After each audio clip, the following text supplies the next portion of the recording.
And we're live. Hi again with Stocks Today with JJ. I nearly said the art of value. That's the main channel. This is the live channel. I'm doing short live videos where I'm playing around with the length of these things. But this one's going to be focused on Tesla. Breaking news on Tesla and Cathie.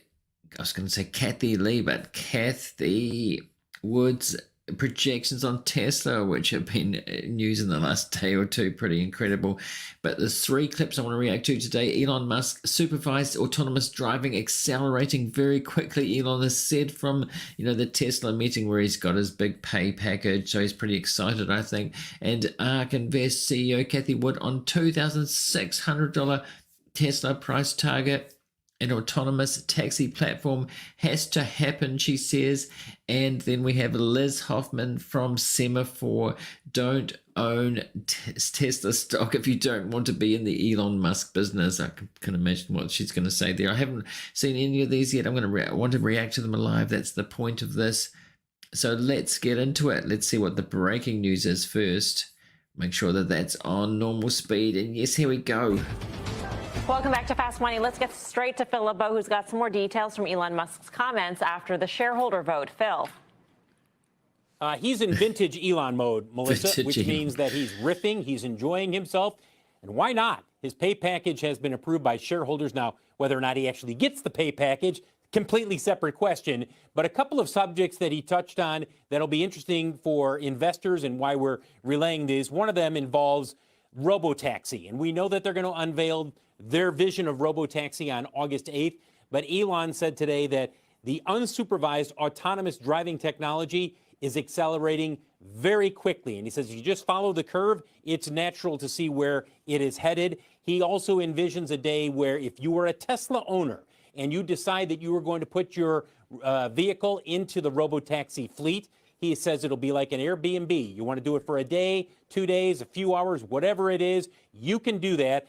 And he says the revenue that Tesla owners will get from making their vehicles part of the Robotaxi fleet will far exceed the monthly payment for a Tesla. Okay. And then there's the Optimus robot that they are also working on. He believes that that market, the humanoid robot market, will ultimately be 1 billion of those being built a year worldwide, not just by Tesla, but worldwide. And that Tesla could have 10% of that market. How much would it cost? He said off the top of his head, a humanoid robot, Optimus, could cost maybe $10,000 for them to build. And he says, we'd probably sell it for $20,000. We'd make $1 billion. So, I mean, he's just, he's got the inside knowledge, of course, of what he thinks is going to happen. But really, you get the feeling that he's just said so much which has been inaccurate, that he's just kind of bulling up the Tesla bulls here, the pumpers, the supporters here after his pay package. I would say he can say whatever he wants, and we'll see next that Cathie Wood's just got some incredible price targets for Tesla again over the next 5 years when robotaxis don't even exist as a business yet. Those are just a few of the comments from Elon Musk. Granted, these are all him on stage, no formal presentation where he's outlining costs, profits, etc. But it is vintage Elon, as you would expect. Vintage Elon, where he's just going off on projections, At a meeting like this. I love it when he prognosticates based on basically nothing. I mean, we don't know what a monthly payment would be for a Tesla owner. We don't know how much one would make. He says this to be tested in the real world. He's gone back on so much stuff, or they've changed stuff. I saw a video just before about superchargers. He was saying that that they're going to be free forever and everything. And they talked about battery swaps. They change as they go along. So he can say whatever he wants, really. But he say whatever he wants. He can't promise stuff and then go back on it because that's basically illegal, or could be illegal in the courts. But he seems to be having an okay time in the courts. Well, the pay package was definitely a court problem, but he's got around that by having another vote, and he's got what he wanted in terms of the pay. We don't know how much rides would cost, and yet it is enough or will be enough to offset the monthly payment. Same thing with the robot. We don't know if there's a market for $20,000 robot, especially when we don't know what the robot can do. But those are just minor questions. No big deal, right? I've made videos about the robots before. I do think that it's legit. There are a number of companies doing robots, but yeah, the business case for it, the business part of it, we just don't know. And I think to at least 2027 where these things get to be, actually usable in the real world. Yeah, one other thing, Melissa, one other note that is something tangible that he did just say.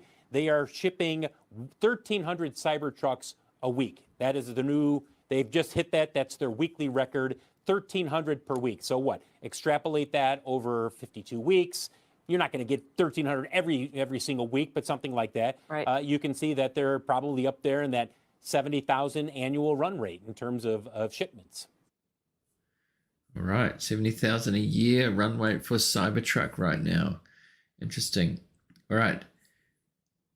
That's getting up there. Now let's get on with what we have. Cathie Wood talking about these price targets of 2,600 price target. Will she be asking any hard questions here? I did see a chart where they were projecting 63% of the Tesla business overall would be robotaxis by 2029. That's just five years away. So these 5-year price targets, and that was on a $1.2 trillion revenue rate. So that's a lot from, this is a pre-revenue business that doesn't exist for Tesla yet. There are some companies, that are like Waymo, and I think there's some others, maybe Baidu has a, geofence kind of thing too.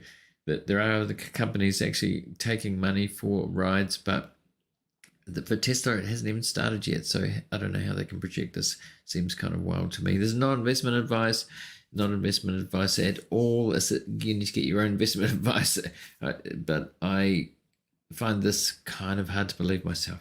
Elon Musk claiming victory on X, saying that shareholders have voted by a wide margin to pass 2 resolutions. At stake is Elon Musk's pay package and moving Tesla's legal home from Delaware to Texas. Voting is still open, we should mention. Final tally expected later today. Meanwhile, Tesla bull Cathie Wood raising her price target on the company. ARK Invest 2029 projection for the stock is now $2,600 per share. And joining us right now, first on CNBC at the table. It's a long way from where it is now. It's a long way from where it is now. Is Cathie Wood, CEO and CIO of ARK Invest. Good morning to you. Good morning, Andrew and Becky. I very much want to talk about this price target, but I want to talk about this vote for just a moment. Yes.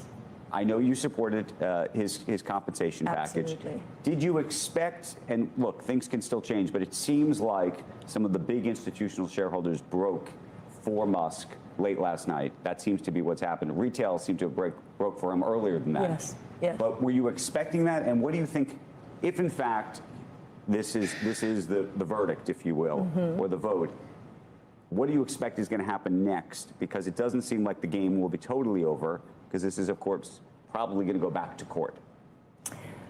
Well, first of all, you broke that news about the institutions, and I was surprised, actually, and pleased. But I do think what has happened here, it really started with ESG and all of the drama around that, and it got these large index players to say, wait a minute, should we be voting all of these shares? We should be taking into account some of our clients' preferences. And so I think it's opened the topic up. It's healthy, I think, very healthy. So, yeah, but nonetheless, I was surprised. Do you anticipate that this becomes another years-long drama, given that this will go to court? Do you imagine the judge is going to look at this vote, say that the process was fair? I mean, part of this whole situation is, she said, the original process was unfair. We've had some lawyers come on our air and say, even if shareholders vote in favor of this, a judge could still strike it down. You know, I am not a lawyer, but I learned what was at stake, lack of transparency about relationships with the board. Well, all of that has been completely exposed, and here we're having a vote, and I think it's more. Will the court get involved again? Will that happen? It remains to be seen. It would be, wow, if it keeps going on, it's going to be pretty incredible. It's definitely making lots of headlines. Overwhelming than I would have expected. So $2,600 a share.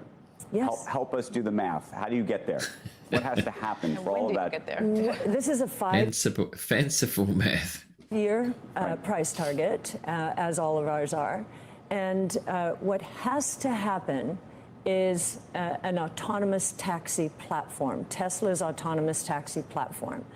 So robotaxis, which is a SaaS-like model. Instead of selling a car and maybe the software package.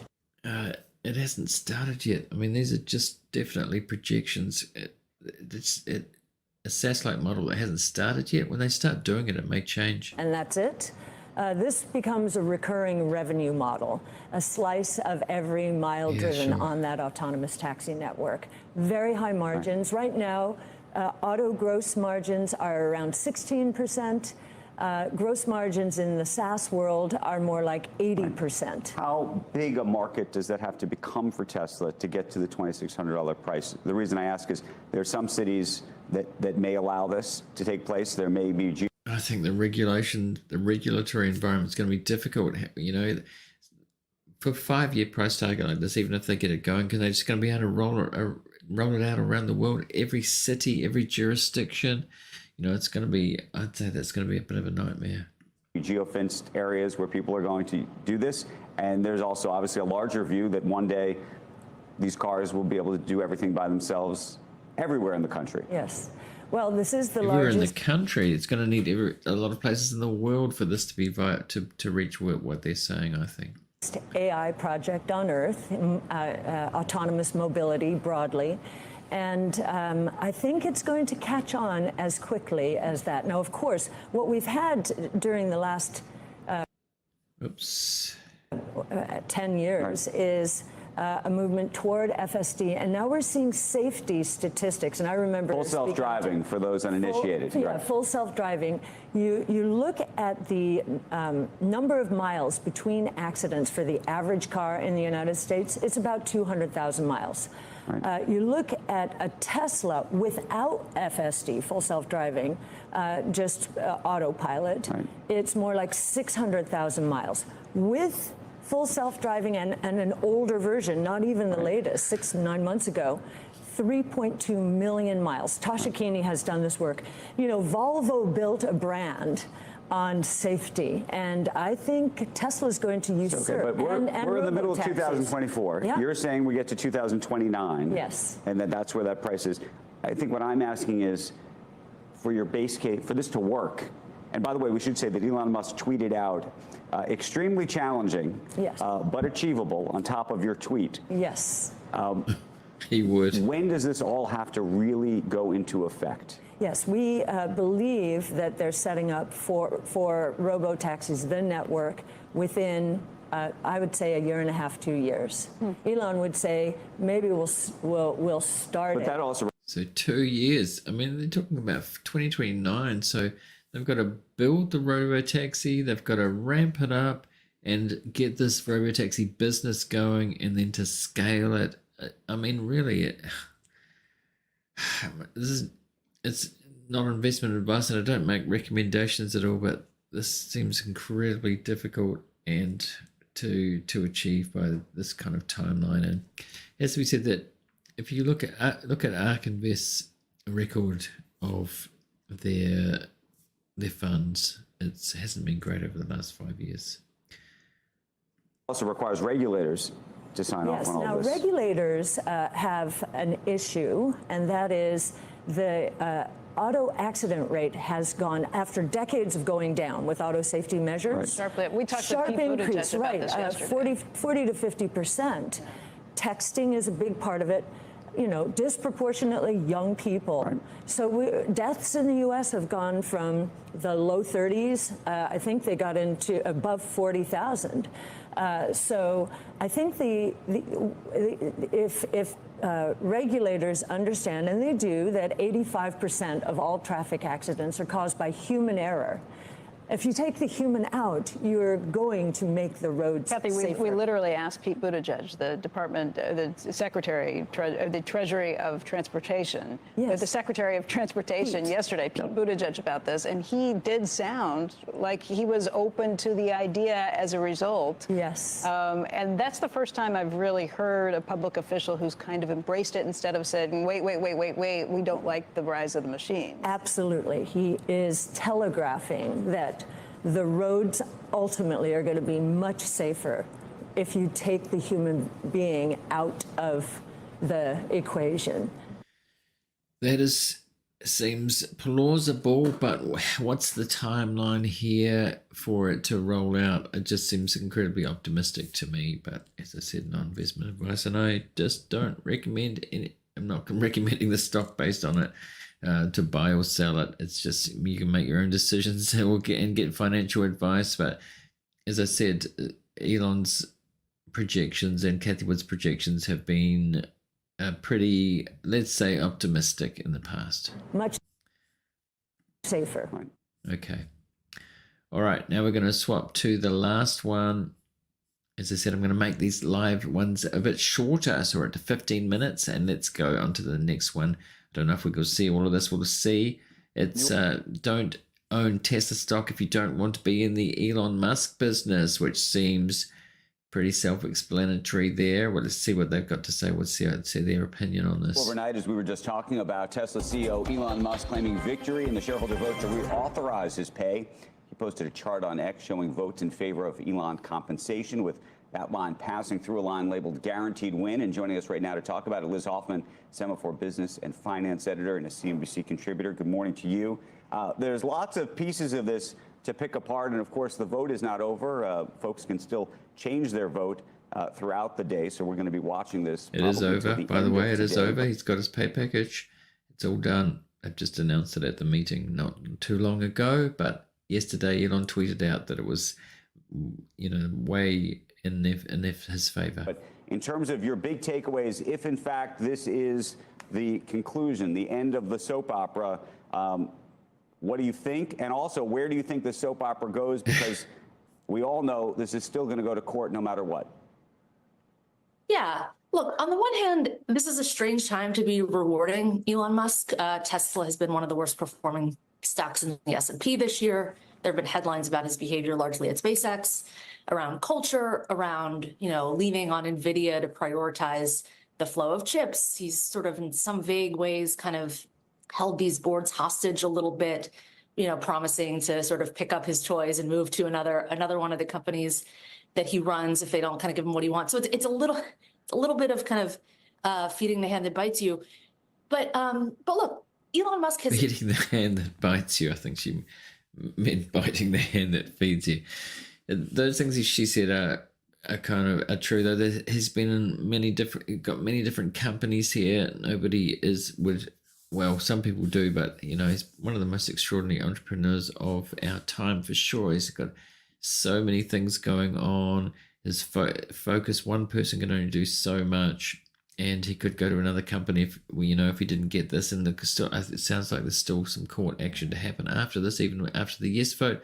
So we'll have to see what happens there. But it's an extraordinary pay package. And Jim Chanos mentioned yesterday, I did a video about Jeff Chanos talking about the whole environment, famous short seller, mentioned that, I don't know the intricacies of this package, but he said that it's hinged on, it is actually like if it's hinged on the share price and the fundamentals, but definitely the share price as well. So if it hits these certain marks, he gets the money. But he said he still gets the money if the share price goes way up and then crashes way down. He still gets it. So not necessarily could be very expensive for shareholders in that case. Has, in a strange, really singular way, been an incredibly good steward of these companies over long periods of time, and with the large exception of Twitter, X. Proximity to him has been good for shareholders. So I think there's a very fair argument to say pay him whatever he wants to keep him around. Are you surprised that it has cut this way? And are you? And Jim Chanos actually did say that they should pay him. Even though he's been very bearish on Tesla and shorted it, he did say that they should pay him because a deal's a deal. what are you anticipating in terms of the legal challenges that will be brought over this vote all over again? And so how much of this does this solve the situation? It is still possible that a judge in Delaware could look at this vote. I mean, obviously they're doing this to try to persuade the judge otherwise, but what do you think? What do you think of that legal possibility? Yeah, remember, the judges aren't in the business of saying you're paying your CEO too much money. They care about process. And the ruling here really was that there wasn't enough evidence that the board, which you could argue how independent it is. The big question around Elon has always been, does he control these companies or not? Sort of, certainly not by stock, but by sort of sheer force of personality. I think the process was probably, they made some changes here, and shareholders, if he's right so far, have said, again, yeah, we're sure we want to do this. And they're big boys and girls. I mean, you know, California pension, Norway had sort of come out and said they're not gonna vote in favor. I tend to think we've seen this actually a couple times where, you know, those kinds of shareholders make a lot of noise, but actually have less influence than you think. There was a similar situation at Exxon a couple of weeks ago, and they made a lot of noise, and it didn't really make a difference. I think if you don't want to be in the Elon Musk business, you really shouldn't own Tesla stock. And I know it's in the index and people are going to have to make some choices. But it's a little bit of a self-selecting universe, and a lot of whom have made a ton of money by riding alongside. This is true. This is true. As I said, extraordinary entrepreneur. So many things. I was listening to a podcast yesterday. I think it was a Bloomberg one about SpaceX in particular, and how they're just dominating space. And, you know, there's the number 2 is just way behind, and that big rocket lab, and, you know, Russia's space program, all these other space programs are really is going ahead. And the satellites, without many thousands of satellites at this point, and the number 2 there is far behind. We've got Jeff Bezos, who's got a lot of money, and Blue Origin, and, you know, other players have had setbacks. So SpaceX is so far ahead that it doesn't look like they're going to go public anytime soon. But really, some incredible feats there. Tesla's only is probably the lesser of them, really. But, you know, then there's the other ones which I won't speak of in this just yet. But he's just in so much stuff and undeniably doing a lot. Elon. So I get it. Let's pivot, though, because the other thing that's emerged some of which has emerged during this period, some of which may be tied to trying to even influence votes, has been a number of reports now, including the big bombshell yesterday that landed on the front page of the Wall Street Journal about his relationship with women at SpaceX. What do you think of that? What do you think of that story? What do you think of the governance around both SpaceX and potentially Tesla and others? I haven't heard about that story, actually. That's missed that one. Look, I hate the idea that there's a double standard, but Elon Musk has done any number of things over many years at many of his companies that would have gotten any other CEO fired. So do I think it will matter? That's true. No. Did we know that Elon Musk is weird, is a weird boss and inappropriate in lots of ways? Of course. You know, the one that is actually sort of an almost easier case to make if you're trying to think about this legally is a headline from, I think, a week or two ago that he had basically leaned on NVIDIA, I think, to have SpaceX jump the line in front of Tesla. And remember, like, what started out as a lot of distinct companies doing, you know, brain implants and electric cars and space travel have all kind of converged around AI, really. And lots of places he could kind of do any one of the many ideas that springs into his head.